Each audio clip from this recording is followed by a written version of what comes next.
After I check that, I go to my platform base. This piece right here.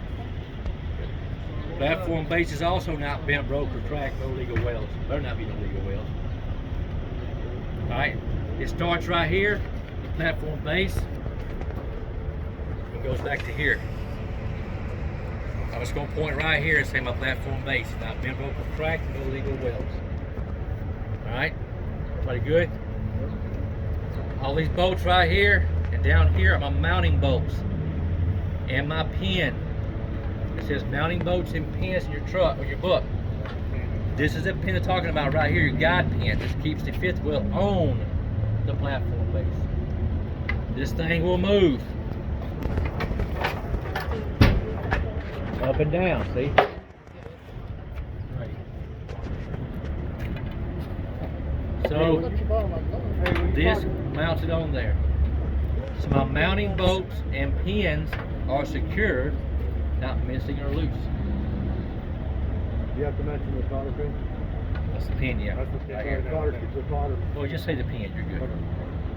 Alright. These last two pins are my fifth wheel locking pins. Two of them, two here, two on the other side.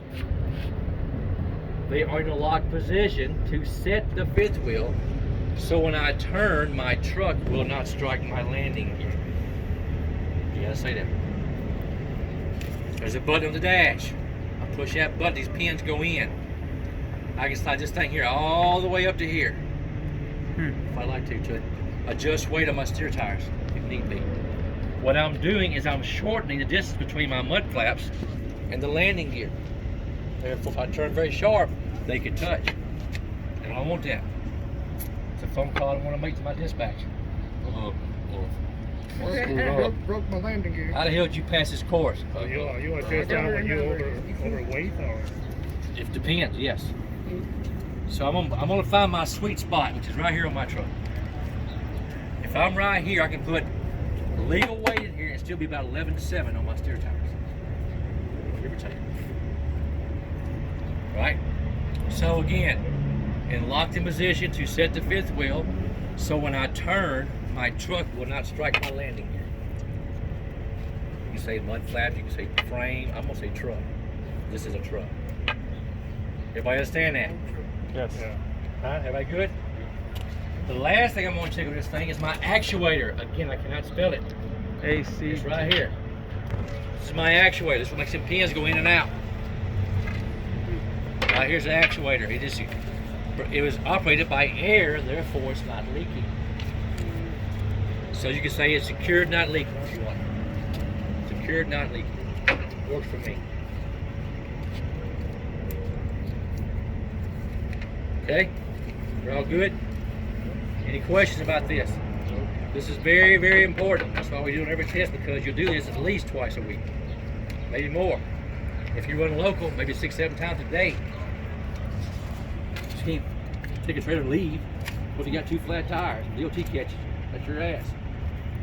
You're not going to pay the ticket. You're going to say, well, that's a preacher. He should know this stuff.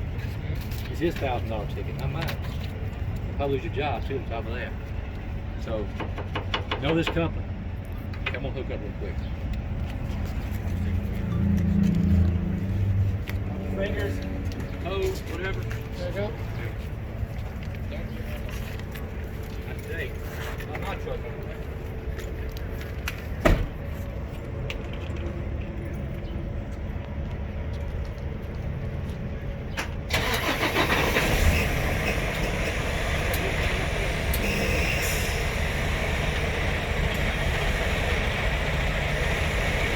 Back up. Watch that release handle go in. Just one sticking out? Yeah,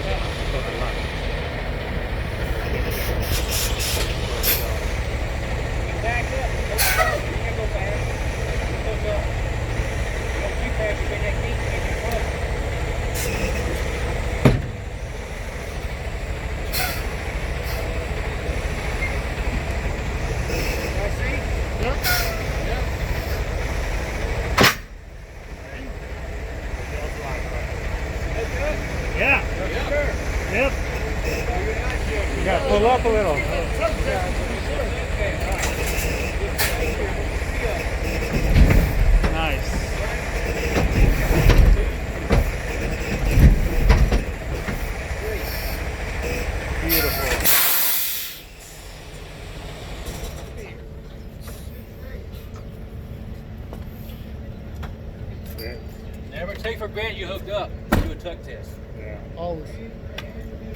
Again, you got a load of Samsung TVs, and you drop his trailer, you just bought some TVs. It don't work. 3 TVs.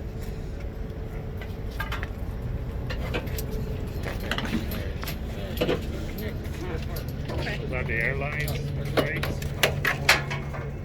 And that one is like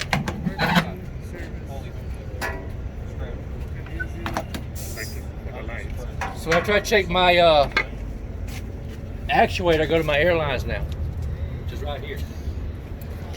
Airlines and electrical. Airlines be my blue and red. Red be emergency, blue be service. I'm going to tell the tester they are secured. Back of the cab right here.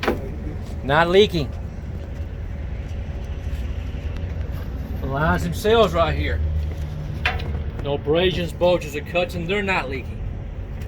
It goes down to my glad hands. Made out of metal.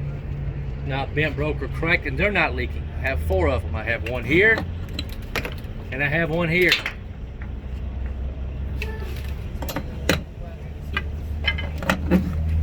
Inside here, I've got my seals. Made out of rubber, therefore there are no abrasions, bulges, or cuts, and they're not leaking. You don't have to take them off. I just want you to see. But you're checking 4 glad hands. 2 on the truck, 2 on the trailer. You also got 4 seals in here. No abrasions, bulges, or cuts, and they're not leaking. And that's your airlines. Then you go to your electrical line, which is the green one. It is secured at the back of the cab and the trailer with a safety latch. Make sure you tell that man safety latch. If you ain't got one, you make a hard turn at midnight, it's raining, you ain't got no lights. See them blue lights behind you come on, then you can see something. So make sure you got your safety latch. Line itself, not cut, torn, or frayed. Spliced. Black tape. Flex seal. Gorilla glue. Duct tape. Right? None of them are touching the frame, knotted or twisted or pinched. I'm going on the highway. This is doing this right here for 2,000 miles. Rub a hole in it, right? And I'm blowing all kind of fuses. My truck's gonna quit running. I'm gonna go, what up? Do you have to pull that out and look at it and show them that there's no pins and burn Nah, off in them? look it out. All I'm concerned about on my test is not being cut, torn, or frayed, and not dragging on the frame. That is the coupling. 11 points. By itself is a coupling.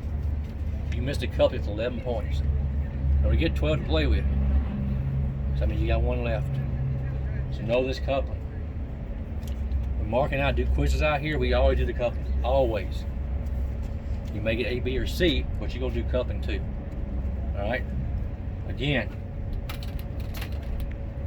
Airlines, electrical line. Wait, which one was there? Here's the blue and the red. And red. Yeah. So there's 2. There's emergency and there's a service. Oh. Emergency, service. Any question about the coupling? Yes, no, maybe? Kiss my ass? Perhaps. Alright, I mean, no, about the question's not about kissing your ass. I mean, you can go out back if you want to. I got a spot back here. Take a quick 5-minute break. Y'all go smoke, eat cancer. Then we'll come out and do C. Okay.